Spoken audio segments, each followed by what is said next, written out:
വിദ്യാർത്ഥികളെ, എല്ലാവർക്കും പുതിയൊരു വീഡിയോയിലേക്ക് സ്വാഗതം. ഇന്ന് നമ്മൾ 8ാം ക്ലാസ്സിലെ ഫിസിക്സ് ബേസിക് സയൻസിലെ 3ാമത്തെ ചാപ്റ്ററായ പ്രഷറിലെ ലെക്ചേഴ്സസ് ആണ് ഡിസ്കസ് ചെയ്യുന്നത്. അപ്പോൾ നിങ്ങൾ ആദ്യമായാണ് ഈ ചാനൽ കാണുന്നതെങ്കിൽ ചാനൽ ഒന്ന് സബ്സ്ക്രൈബ് ചെയ്യണേ. നമുക്ക് ലെക്ചേഴ്സസിലെ ഓരോ ക്വസ്റ്റ്യൻസ് ആയിട്ട് ഡിസ്കസ് ചെയ്യാം. നോക്കൂ, ഫസ്റ്റ് ക്വസ്റ്റ്യൻ, ഗീവ് റീസൺസ്. നിങ്ങൾ റീസൺസ് നൽകാനാണ് പറഞ്ഞിരിക്കുന്നത്. നമുക്ക് നോക്കാം, അവിടെ കുറച്ച് സ്റ്റേറ്റ്മെൻറ്റ്സ് തന്നിട്ടുണ്ട്, അതിൻ്റെ റീസൺസ് എഴുതാനാണ് പറഞ്ഞിരിക്കുന്നത്. First one, heavy vehicles have more tyres. നിങ്ങൾ കണ്ടിട്ടുണ്ടാവും അല്ലേ, വലിയ വണ്ടികളിൽ എന്തുപയോഗിക്കാറുണ്ട്?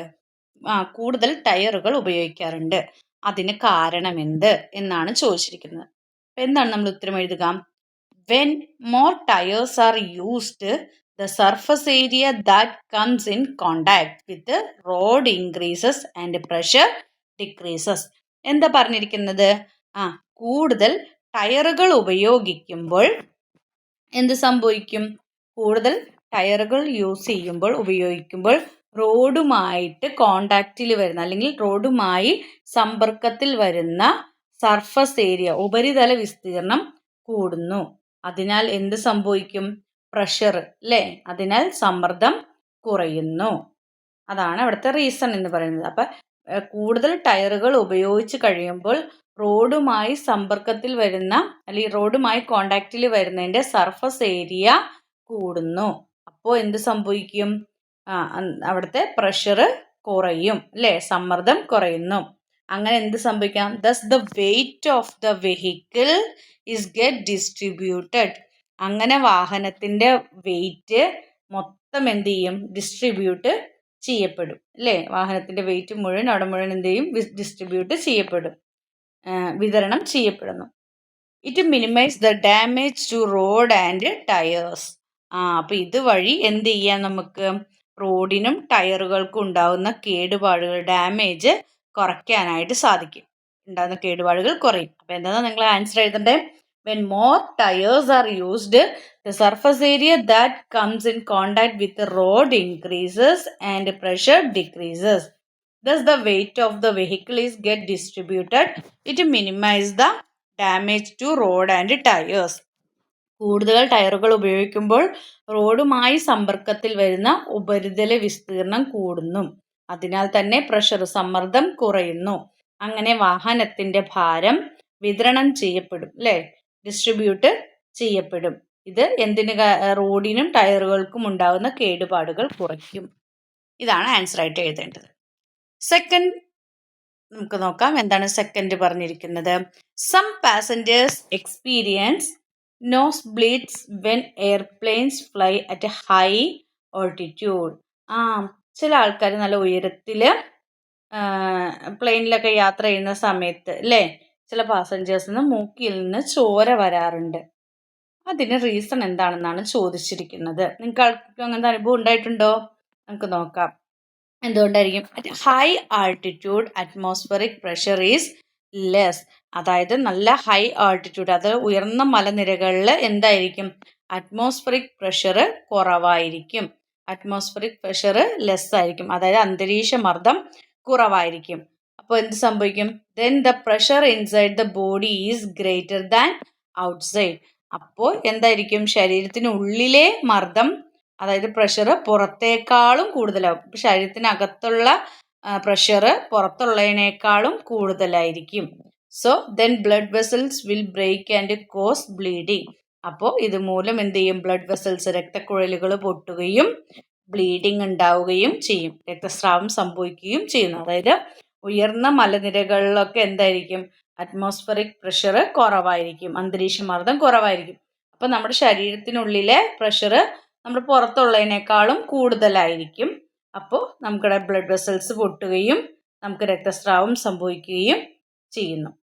അതാണ് പറഞ്ഞിരിക്കുന്നത്. ബ്ലീഡിങ് ഉണ്ടാവുകയും ചെയ്യും. അതാണ് റീസൺ. മൂന്നാമത്തെ, the size of the bubbles rising from the bottom of an aquarium increases gradually. നിങ്ങൾക്കറിയാൻ പറ്റൂലേ, നമ്മളുടെ ഈ അക്വേറിയത്തിൽ കുമിളകൾ വരുന്നത്, അതിലെ കുമിളകൾ ബബിൾസ് വരുന്ന സമയത്ത് ബോട്ടം ഓഫ് ആൻ അക്വേറിയത്തിൽ എന്തായിരിക്കും? അത് ഉയരത്തിലേക്ക് പോകുമ്പോഴേക്കും അതിൻ്റെ വലിപ്പം കൂടി വരും അല്ലേ? താഴെ ചെറിയ കുമിളകളും മുകളിലേക്ക് വരുമ്പോഴും കുമിളകളുടെ വലിപ്പം വലുതായിട്ടും വരുന്നു. അതിന് റീസൺ എന്താണെന്നാണ് ചോദിച്ചിരിക്കുന്നത്. അപ്പോൾ മൂന്നാമത്തെ റീസൺ ഏതാണ്? The size of the air bubbles increase as they move upwards. എന്താണ്? ഈ എയർ ബബിൾസ് മുകളിലേക്ക് വരുന്തോറും എന്ത് ചെയ്യും? അതിൻ്റെ സൈസ് ഇൻക്രീസ് ആവും അല്ലേ?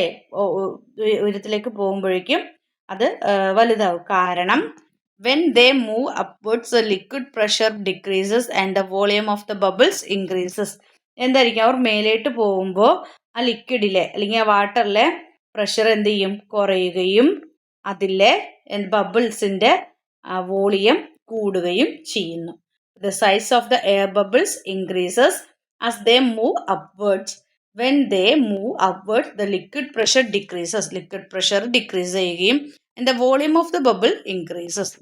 ബബിളിൻ്റെ വോളിയം ഇൻക്രീസ് ചെയ്യുകയും ചെയ്യും. അതാണ് മുകളിലേക്ക് പോകുന്തോറും അതിൻ്റെ ബബിൾസിൻ്റെ വലിപ്പം കൂടി വരാൻ കാരണം. നിങ്ങൾക്ക് അക്വേറിയത്തിൽ നോക്കിക്കഴിഞ്ഞാൽ അറിയാൻ പറ്റും. താഴെ എന്തായിരിക്കും? ചെറിയതും മുകളിലോട്ട് പോകുന്തോറും വലുതായിട്ടും വരും. വലിപ്പം കൂടിയും വരും എയർ ബബിളിൻ്റെ വലിപ്പം. നാലാമത്തെ ക്വസ്റ്റ്യൻ.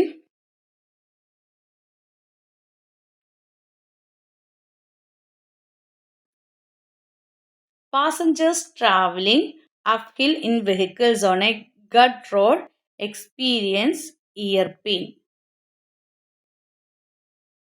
അതല്ല. The foundation of building is made wider. The foundation of building is made wider. അതായത് നമ്മളുടെ ബിൽഡിങ്സിൻ്റെ ഫൗണ്ടേഷൻ നല്ല വൈഡറായിട്ട് ഉണ്ടാക്കുന്നത് എന്താണ്? ഫൗണ്ടേഷൻ എന്ന് വെച്ചാൽ അടിത്തറ വൈഡറായിട്ട് ഉണ്ടാക്കുന്നത് എന്തുകൊണ്ട്? അതിൻ്റെ റീസൺ ആണ് ചോദിച്ചിരിക്കുന്നത്. എന്താണ്?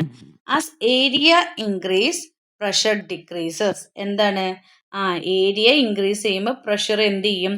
ഡിക്രീസ് ചെയ്യും. അതായത് വിസ്തീർണം കൂടുന്തോറും ഏരിയ കൂടുന്തോറും പ്രഷർ എന്ത് ചെയ്യും? കുറയും.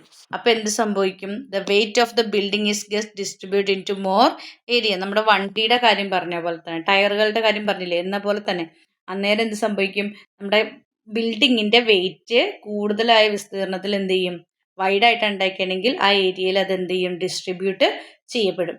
As area increases pressure decreases the weight of the building is get distributed into more area. അതുകൊണ്ടാണ് ഫൗണ്ടേഷൻ വൈഡറായിട്ട് ചെയ്യുന്നത്. അപ്പം ഇത് നാലുമാണ് ഇതിൻ്റെ റീസൺ ആയിട്ട് നിങ്ങൾ എഴുതേണ്ടത്. 4 റീസൺസ് ഇതൊക്കെയാണ്. Okay, next question. Which of the bottle below shows the shape of rising bubbles correctly? Explain why. എന്താണ്? താഴെ കാണിച്ചിരിക്കുന്നതിൽ കറക്റ്റ് ഏതാണെന്നാണ് ചോദിച്ചിരിക്കുന്നത്. കറക്റ്റ് എന്ന് പറയുന്നത് സി ആണ്. താഴെയൊക്കെ ചെറിയ കുമിളകളും മുകളിലേക്ക് പോകുന്നതോറും വലിയ കുമിളകളും. അതിനിപ്പോൾ റീസൺ ഞാൻ പറഞ്ഞിരുന്നു അല്ലേ? നമ്മൾ അക്വേറിയത്തിലെ കാര്യം പറയും പോലെ തന്നെ പറഞ്ഞിട്ടുണ്ട് അല്ലേ? അപ്പോൾ സി ആണ് അതിൻ്റെ ഉത്തരം. അപ്പോൾ അതാണ് എഴുതേണ്ടത്. നമ്മൾ പറഞ്ഞില്ലേ, the size of air bubbles increases as they move upward. When they move upward the liquid pressure decreases and the volume of the bubble increases. അത് തന്നെയാണ് എൻ്റെ വൈ എന്നുള്ള ആൻസർ ആയിട്ട് ചെയ്യേണ്ടത്. അപ്പോൾ സി ആണ് ശരിയായിട്ടുള്ളത്. മൂന്നാമത്തെ ക്വസ്റ്റ്യൻ നമുക്ക് നോക്കാം. Observe the picture below. Which of the following jars containing same liquid will experience the highest pressure at the bottom? Explain why. താഴെ കൊടുത്തിരിക്കുന്നതിൽ ഹയസ്റ്റ് പ്രഷർ, ബോട്ടത്തിൽ ഹയസ്റ്റ് പ്രഷർ എക്സ്പീരിയൻസ് ചെയ്യുന്നത് ഏതിലായിരിക്കും എന്നാണ് ചോദിച്ചിരിക്കുന്നത്. എക്സ്പ്ലെയിൻ ചെയ്യാനാണ് പറഞ്ഞിരിക്കുന്നത്. എന്താണ് അതിൻ്റെ ഉത്തരം? Pressure is same in all jar. എല്ലാ ജാറിലും പ്രഷർ എന്തായിരിക്കും? സെയിം ആയിരിക്കും. അപ്പം എല്ലാ ജാറിലും പ്രഷർ സെയിം ആയിരിക്കും. അതിന് കാരണം എന്താണ്? Pressure is force per unit area. കാരണം പ്രഷർ എന്ന് പറയുന്നത്, അതായത് മർദ്ദം എന്ന് പറയുന്നത് എന്താണ്? ഫോഴ്സ് ഡിവൈഡഡ് ബൈ ഏരിയ ആണ് അല്ലേ? ഫോഴ്സ് ഡിവൈഡഡ് ബൈ ഏരിയ ആണ് എന്തെന്ന് പറയുന്നത്? പ്രഷർ എന്ന് പറയുന്നത്. അതായത് ഫോഴ്സ് പെർ യൂണിറ്റ് ഏരിയ ആണ്. അതുപോലെ liquid pressure depend on the height and density of the liquid.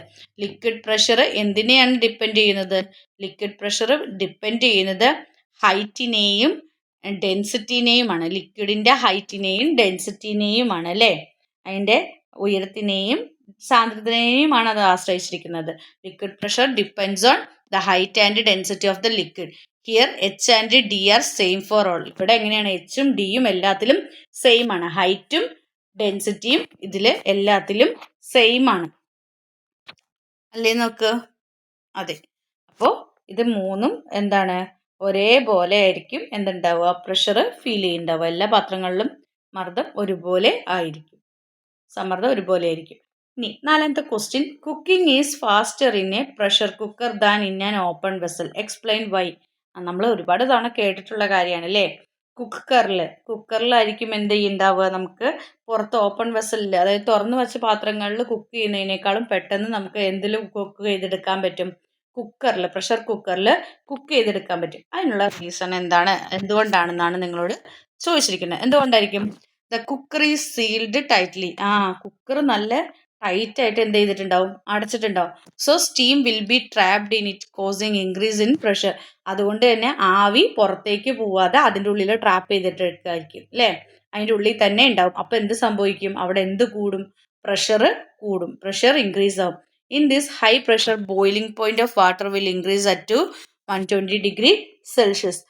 അതായത് അപ്പം ഇതുമൂലം പുറത്തേക്ക് പോകാതെ തുടങ്ങുന്ന ഇതിൻ്റെ പ്രഷർ കൂടും അല്ലേ. അപ്പോൾ ഉയർന്ന മർദ്ദത്തിൽ വെള്ളത്തിൻ്റെ എന്താണ് ചൂട് എത്ര വരെ, ബോയിലിംഗ് പോയിന്റ് 120 ഡിഗ്രി സെൽഷ്യസ് വരെ ഉയരും. അപ്പോൾ this high temperature increase the speed of cooking.